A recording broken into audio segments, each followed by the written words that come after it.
Joumanna, give us some insight. I mean, what is on the agenda for this COP?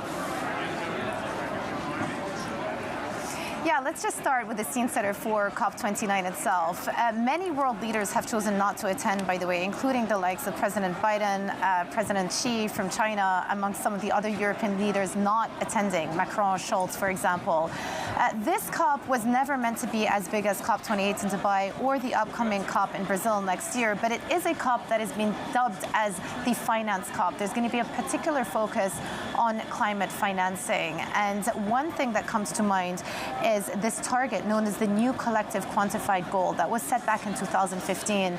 The goal there was for rich countries to provide developing countries with $100 billion worth of aid annually to help them with the climate transition and climate adaptation. Now, this goal is up for review, and one of the hopes is that out of COP29, we will get a new revised number. But the issue is that the need and the ask out of the developing countries is so much higher than it was.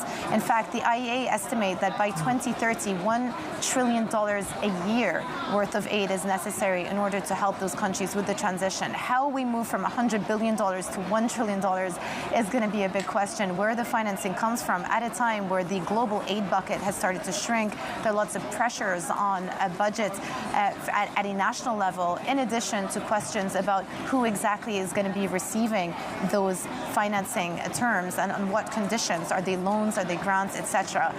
Now, that is the financing angle, but then, of course, you have to bear in mind that this is coming at a very politically sensitive time for the world. Geopolitically, you still have a war going on in Europe. The Ukraine-Russia war is still raging. You still have the conflict in the Middle East. You have tensions between US and China. And then the biggest new piece of news is that President Trump has now been re-elected back into the White House. And you may recall, Jennifer, that one of the first moves that President Trump took when he was president back in 2017 was withdrawing the United States from that all-important Paris 2015 framework, which enshrines that 1.5 global warming goal.